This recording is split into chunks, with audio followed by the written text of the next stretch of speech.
توحید اللہ کی وحدانیت۔ توحید ایک اللہ کی عبادت کو ہی کہتے ہیں۔ کلمہ لا الہ الا اللہ محمد رسول اللہ صلی اللہ علیہ وسلم بھی اسی توحید کا اعلان ہے، جس کا مطلب ہے نہیں ہے کوئی عبادت کے لائق سوا اللہ کے، اور محمد صلی اللہ علیہ وسلم اللہ کے رسول ہیں۔ اگر ہم میں سے کوئی مسلمان دعوت اسلام کا کام کر رہا ہے تو وہ تب تک لوگوں تک حق بات نہیں پہنچا سکتا جب تک توحید کو لوگوں میں عام نہ کر دے، یعنی لوگوں کو توحید کا مطلب بتائے۔ پہلی چیز جس کی طرف لوگوں کو دعوت دینی چاہیے کلمہ شہادت ہونا چاہیے، یعنی یہ لوگ اللہ ہی کو الہ واحد ایک مانے اور شرک کا مطلب بتا کر انہیں اس کبیرہ گناہ سے بچانے کی تاکید کریں۔ اور اسی طرح ہم میں سے ہر مسلمان کا یہ فرض ہے کہ پہلے اپنا عقیدہ درست کریں اور توحید کو سمجھیں، تبھی ہمارا ایمان مکمل ہو سکتا ہے۔ اگر ہم میں سے کوئی مسلمان صرف پیدائشی مسلم ہونے کے لیے بنا پر خود کو مسلمان ہونے کا دعویٰ کرتا ہے اور اسے توحید کا مکمل علم نہ ہو تو وہ مسلمان ہو ہی نہیں سکتا، یعنی اس کا دعویٰ جھوٹا ہے۔ اللہ جو پوری کائنات کا رب ہے وہی سچا معبود ہے، جس نے ہر چیز ہر مخلوق کو پیدا کیا۔ وہی اکیلا رب ہے جو اپنی تمام مخلوق کو رزق دیتا ہے، تمام جہاں کا اکیلا مالک ہے، وہ تمام کائنات کا نظام چلا رہا ہے، وہی عبادت کے لائق ہے۔ آئیے توحید کیا ہے قرآن اور احادیث کی روشنی میں سمجھتے ہیں۔ سورہ اخلاص میں اللہ تعالیٰ فرماتا ہے، اے رسول کہہ دیجئے وہ اللہ ایک ہے، اللہ بے نیاز ہے، نہ اس نے کسی کو جنا اور نہ اس کو کسی نے جنا، اور اس کا کوئی ہمسر نہیں۔ القرآن سورہ اخلاص۔ توحید کا معنی۔ توحید لفظ واحد سے بنا ہے، جس کا مطلب اکیلا اور بے مثال ہونا ہے۔ اللہ کو اس کی ذات و صفات میں اکیلا و بے مثال مان لینا اور یہ ماننا کہ اس کی ذات و صفات بھی کوئی شریک نہیں، توحید کہلاتی ہے۔ اللہ رب ہے اور وہ اکیلا ہے۔ اللہ رب العزت اپنی ذات و صفات میں اکیلا و بے مثال ہے۔ اللہ ہی رب کے یعنی اللہ ہی خالق بنانے والا ہے۔ اللہ نے ہی تمام کائنات بنائی ہے اور وہی دنیا جہان کا مالک ہے۔ اللہ ہی مدبر ہے، یعنی ہر نظام کو چلانے والا، فیصلہ کرنے والا اللہ رب العزت ہی ہے، جو دنیا کو چلانے والا، رزق دینے والا، زندگی اور موت دینے والا۔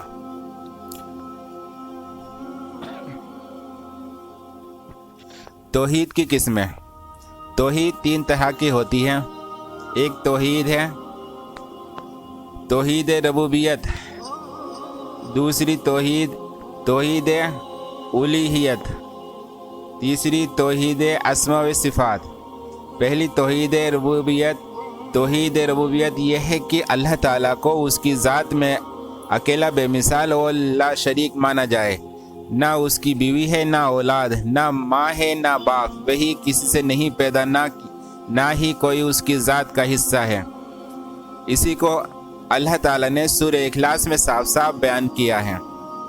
اللہ تعالیٰ کو اس کے کاموں جیسے کہ اس دنیا کو بنانے، مالک ہونے، دنیا کو چلانا، روزی دینے، زندگی دینے، موت دینے اور بارش برسانے میں اکیلا ماننے کو توحید ربوبیت کہتے ہیں۔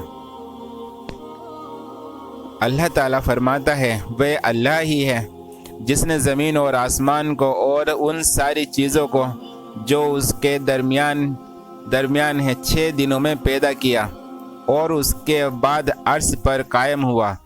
اس کے سوا نہ تمہارا کوئی حامی و مددگار ہے اور نہ کوئی اس کے آگے سفارش کرنے والا۔ پھر کیا تم ہوش میں نہ آؤ گے؟ سورہ 32 سجدہ آیت نمبر 4۔ خلاصہ، وہ اللہ ہی ہے جس کی ملکیت میں ساری چیزیں ہیں اور اسی کے ہاتھ میں ایک بھلائی ہے، ہر چیز پہ اس کی قدرت ہے اور اچھی اور بری تقدیر اللہ ہی کی طرف سے ہے۔ صرف اللہ تعالیٰ ہی ہر ایک چیز کا رب، پالنہار، مالک، پیدا کرنے والا اور روزی دینے والا ہے، اور یہ کہ وہی زندہ کرنے والا، مارنے والا، نفع نقصان پہنچانے والا ہے، اور ایک اکیلا وہی دعا قبول کرنے والا ہے۔ آئیے اس حوالے سے احادیث دیکھتے ہیں۔ حضرت ابو ہریرہ رضی اللہ عنہ سے روایت ہے کہ نبی پاک صلی اللہ علیہ وسلم نے فرمایا، جب رات کا تہائی حصہ باقی رہ جاتا ہے تو ہمارا بزرگ بے برتر پروردگار آسمان دنیا پر نازل ہوتا ہے اور فرماتا ہے، کون ہے جو مجھ سے دعا کرے اور میں اس کی دعا قبول کروں؟ کون ہے جو مجھ سے اپنی حاجت مانگے اور میں اسے عطا کروں؟ کون ہے جو مجھ سے بخشش چاہے اور میں اسے بخش دوں؟ صحیح بخاری۔ کیا مکہ کے مشرک توحید ربوبیت کو مانتے تھے؟ مکہ کے مشرک بھی اس توحید ربوبیت کو مانتے تھے۔ توحید کی اس قسم کا ان مشرکوں نے بھی منع نہیں کیا جن کے بیچ رسول اللہ صلی اللہ علیہ وسلم بھیجے گئے تھے، بلکہ وہ بھی مانتے تھے کہ اس کائنات کا مالک اللہ ہے۔ اللہ تعالیٰ کا فرمان ہے، اگر آپ ان سے پوچھیں کہ آسمانوں اور زمینوں کو پیدا کس نے کیا، تو ان کا یہی جواب ہوگا کہ انہیں شکتیمان اور سروگیانی اللہ ہی نے پیدا کیا ہے۔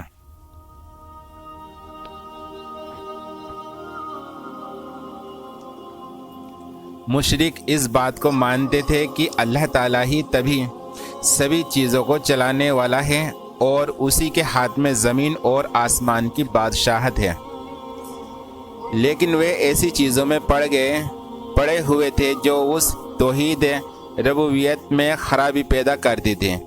انہی خرابیوں میں سے ان کا بارش کی نسبت ستاروں کی اور کرنا اور کہانیاں اور جادوگروں کے بارے میں یہ عقیدہ رکھنا تھا کہ وہ غیب کی باتوں کو جانتے ہیں۔ ان کے علاوہ توحید ربوبیت میں شرک کی دوسری قسم بھی تھی۔ نوٹ: اور ہم دیکھتے ہیں کہ آج بھی کچھ لوگوں کا عقیدہ مکہ کے مشرکوں جیسا ہی ہے۔ لوگ مزاروں، درگاہوں، پیروں اور بزرگوں میں الجھے ہوئے ہیں۔ نماز قضا کر کے قبر پرستی کو ہی اسلام سمجھ لیا ہے۔ یاد رہے، پیڑ پودے، جانور، پیر، بزرگ یا سورج، چاند، ستارے سب اللہ رب العزت کے بنائے ہوئے مخلوق ہیں۔ یہ کسی بھی حال میں ہماری حاجت پوری نہیں کر سکتے۔ صرف اللہ ہی معبود ہے، برحق ہے اور وہی عبادت کے لائق ہے۔ اللہ تعالیٰ کی توحید ربوبیت کا اقرار کر لینا مسلمان ہونے کے لیے کافی نہیں ہے، بلکہ اس کے ساتھ ہی توحید کی دوسری قسم کا بھی اقرار کرنا ضروری ہے، اور وہ توحید الوہیت۔ توحید عبادت مطلب اللہ تعالیٰ کو اس کی عبادت میں اکیلا ماننا ہے، اور اسی توحید الوہیت میں مکہ کے مشرک اللہ کے ساتھ دوسرے جھوٹے معبودوں کو شریک کرتے تھے۔ توحید الوہیت، توحید عبادت، توحید الوہیت یہ ہے کہ ہر قسم کی عبادت صرف اللہ تعالیٰ کے لیے ہی ہے، اللہ کے لیے ہی کی جائے اور کسی دوسرے کو اس میں شریک نہ کیا جائے۔ عبادت، اللہ رب العزت فرماتا ہے، سورج اور چاند کو سجدہ نہ کرو بلکہ اس کو سجدہ کرو جس نے انہیں پیدا کیا ہے، اگر تم واقعی اللہ کی عبادت کرنے والے ہو۔ سورہ حامیم سجدہ آیت نمبر 37۔ قرآن میں عبادت کئی معنوں میں استعمال ہوا ہے، لیکن بنیادی مطلب اللہ کے سامنے جھک جانا اور خود کو اللہ کے حکموں کے مطابق رکھنا ہے۔ نماز سے جڑی اور نماز کی طرح عبادتیں جیسے قیام، رکوع، سجدہ، نظر، نیاز، صدقہ، خیرات، قربانی، طواف، دعا، پکار، فریاد، مدد چاہنا، خوف، امید، یہ سب کے سب عبادت میں شامل ہے۔ عبادت کے معنی کسی کی اطاعت اور تابعداری بھی ہے، جیسے کہ نیچے قرآن کی آیت سے ثابت ہے: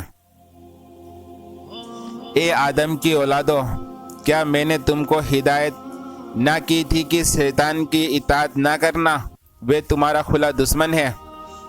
سورہ یاسین آیت نمبر 60۔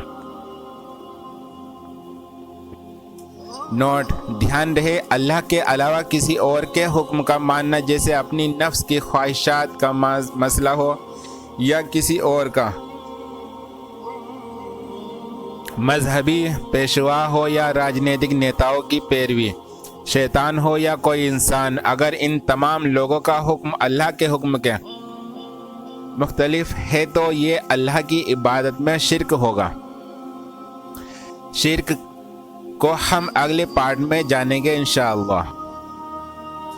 عبادت کیوں ضروری ہے؟ اللہ تعالیٰ نے یہ دنیا ایک مقصد کے لیے بنایا ہے، اور وہ مقصد ہے ایک اللہ کی عبادت۔ اللہ رب العزت کی عبادت اور بندگی ہی وہ چیز ہے جس کے لیے اللہ سبحانہ و تعالیٰ نے ہمیں پیدا کیا ہے۔ اللہ تعالیٰ کا فرمان ہے: اور میں نے جنوں اور انسانوں کو اسی لیے پیدا کیا ہے کہ وہ میری عبادت کریں۔ سورہ ذاریات آیت نمبر 56۔ اور اسی لیے ہی اللہ تعالیٰ اپنے رسولوں کو بھیجتا ہے تاکہ بندوں کو صرف اور صرف اللہ کی عبادت کی طرف بلایا جائے اور یہ سمجھایا جائے کہ اللہ کی عبادت کیسے کی جائے۔ اللہ تعالیٰ فرماتا ہے: اور ہم نے تو ہر امت میں ایک نہ ایک رسول بھیجا، اس پیغام کے ساتھ اللہ کی عبادت کرو اور طاغوت و جھوٹے معبودوں سے بچے رہو۔ سورہ 16 نحل آیت نمبر 36۔ اللہ تعالیٰ پھر فرماتا ہے: اے رسول، تم سے پہلے ہم نے کوئی رسول نہیں بھیجا مگر ہم نے وہی بھیجی اس کی طرف کہ میرے سوا کوئی معبود نہیں، بس میری عبادت کرو۔ سورہ انبیاء آیت نمبر 25۔ اس لیے ہم سب انسانوں کو چاہیے کہ اللہ کی عبادت اسی طریقے سے کریں جس طریقے سے ہمارے آقا محمد صلی اللہ علیہ وسلم کیا کرتے تھے، یا جن طریقوں کو انہوں نے بتایا، کیونکہ اللہ کو ہی بہتر پتہ ہے کہ اس کی عبادت کیسے کی جانی چاہیے۔ کوئی بھی عبادت اگر نبی صلی اللہ علیہ وسلم کے طریقے پہ نہیں ہے تو وہ قبول نہیں کی جائے گی۔ مثلاً وضو بنانے کا طریقہ ہم کو آخری نبی صلی اللہ علیہ وسلم نے بتایا، لیکن کوئی اگر جان بوجھ کر پہلے منہ دھوئے، پھر پیر دھوئے اور پھر باقی جسم کے اعضاء کو دھوئے تو اس کی وضو نہ ہوگی، کیونکہ اس نے وہ وضو نبی صلی اللہ علیہ وسلم کے طریقے پہ نہ کی۔ اسی طرح کوئی مغرب میں 3 رکعت کی جگہ 4 رکعت فرض نماز پڑھے تو یہ قبول نہ ہوگی، بلکہ وہ زیادہ پڑھ رہا ہے کیونکہ نبی صلی اللہ علیہ وسلم کے طریقے پہ نہیں ہے۔ عبادت میں دعا کی اہمیت۔ اسی طرح دعا بھی عبادت ہے۔ پیارے نبی صلی اللہ علیہ وسلم فرماتے ہیں: دعا عبادت ہے۔ پھر نبی صلی اللہ علیہ وسلم نے یہ آیت پڑھی: اور تمہارا پروردگار ارشاد فرماتا ہے، تم مجھ سے دعائیں مانگو، میں تمہاری دعا قبول کروں گا۔ بے شک جو لوگ ہماری عبادت سے تکبر کرتے ہیں، اکڑتے ہیں، وہ ان قریب ہی ذلیل و خوار ہو کر یقیناً جہنم میں داخل ہوں گے۔ سورہ مومن آیت نمبر 60۔ آئیے قرآن کی ان آیتوں پر غور کریں۔ اللہ تعالیٰ فرماتا ہے: اے رسول، جب میرے بندے آپ سے میرے متعلق پوچھیں تو کہہ دیجئے کہ میں ان کے پاس ہی قبول کرتا ہوں پکارنے والے کی دعا جب وہ مجھ سے مانگے۔ بس انہیں چاہیے کہ میرا بھی کہنا مانے اور مجھ پر ایمان لائے تاکہ وہ ہدایت پائے۔ سورہ بقرہ آیت نمبر 186۔ اور اللہ کے سوا اسے نہ پکارا جو نہ تجھے نفع دے سکے اور نہ کوئی نقصان پہنچا سکے۔ پھر اگر تم نے کہیں ایسا کیا تو اس وقت تم بھی ظالموں میں شمار ہوں گے، اور یاد رکھو کہ اللہ کی طرف سے تمہیں کوئی نقصان پہنچے تو پھر اس کے سوا کوئی اس کا دفع کرنے والا نہیں ہوگا، اور اگر وہ تمہارے ساتھ بھلائی کا ارادہ کرے تو پھر اس کے فضل و کرم کو لپیٹنے والا بھی کوئی نہیں ہے۔ وہ اپنے بندوں میں سے جس کو چاہے فائدہ پہنچائے، اور وہ بڑا بخشنے والا مہربان ہے۔ سورہ یونس آیت نمبر 106 اور 107۔ وہی رات کو بڑھا کے دن میں داخل کرتا ہے تو رات بڑھ جاتی ہے، اور وہی دن کو بڑھا کے رات میں داخل کرتا ہے تو دن بڑھ جاتا ہے، اور اسی نے سورج اور چاند کو اپنا متعین بنا رکھا ہے کہ ہر ایک اپنے اپنے معین طے وقت پر چلا کرتا ہے۔ وہی اللہ تمہارا پروردگار ہے، اسی کی بادشاہت ہے، اور اسے چھوڑ کر جن معبودوں کو تم پکارتے ہو وہ کھجوروں کی گٹھلیوں کی چھلی کے برابر بھی تو اختیار نہیں رکھتے۔ اگر تم ان کو پکارو تو وہ تمہاری پکار کو سنتے نہیں، اگر بفرط محال سنے بھی تو تمہاری دعائیں نہیں قبول کر سکتے، اور قیامت کے دن تمہارے شرک سے انکار کر بیٹھیں گے۔ سورہ فاطر آیت نمبر 13 اور 14۔ اس لیے اللہ کے سوا کسی اور سے دعا اور فریاد کرنا بہت بڑا گناہ شرک ہے، کیونکہ عبادت تو صرف اللہ ہی کی ہونی چاہیے۔ توحید اسماء و صفات۔ توحید اسماء و صفات سے مراد یہ ہے کہ اللہ کے ان سب اسماء اور صفات کا اقرار کیا جائے جن سے اللہ نے اپنے آپ کو موصوف کیا، یا محمد رسول اللہ صلی اللہ علیہ وسلم نے احادیث میں ان کا ذکر کیا، اور اللہ کے اسماء و صفات میں کسی کو شریک نہ کیا جائے۔ جیسے قرآن میں اللہ فرماتا ہے، اے ابلیس، تجھے اسے سجدہ کرنے سے کس چیز نے روکا جسے میں نے اپنے ہاتھوں سے پیدا کیا؟ سورہ صاد آیت نمبر 75۔ وہ رحمان کائنات کے عرش راج سنہاسن پر جلوہ فرما وراجمان ہے۔ سورہ طٰہٰ آیت نمبر 5۔ ہم نے ان رسولوں پر بھی وحی بھیجی جن کی چرچا ہم اس سے پہلے تم سے کر چکے ہیں، اور ان رسولوں پر بھی جن کی چرچا تم سے نہیں کی۔ ہم نے موسیٰ سے اسی طرح بات چیت کی جس طرح بات چیت کی جاتی ہے۔ سورہ نساء آیت نمبر 164۔ کائنات کی کوئی چیز ان کے جیسی نہیں، وہ سب کچھ سننے اور دیکھنے والا ہے۔ سورہ آیت نمبر 11۔ اللہ کے اسماء و صفات کو حقیقت مان کر بغیر کسی بحث کے ایمان لانا توحید اسماء و صفات ہے۔ کلمہ شہادت کی گواہی دینا ارکان اسلام کا پہلا ستون ہے کہ ہم کلمہ کی گواہی دیں، یعنی یہ کہ ہر مسلمان کا یہ فرض ہے کہ صرف اللہ ہی کو الہ واحد مانے۔ نبی کریم صلی اللہ علیہ وسلم نے جب معاذ رضی اللہ عنہ کو یمن کا حاکم بنا کر بھیجا تو فرمایا کہ تم انہیں اس کلمہ کی شہادت کی دعوت دینا کہ اللہ کے سوا کوئی معبود نہیں، اور یہ کہ میں اللہ کا رسول ہوں۔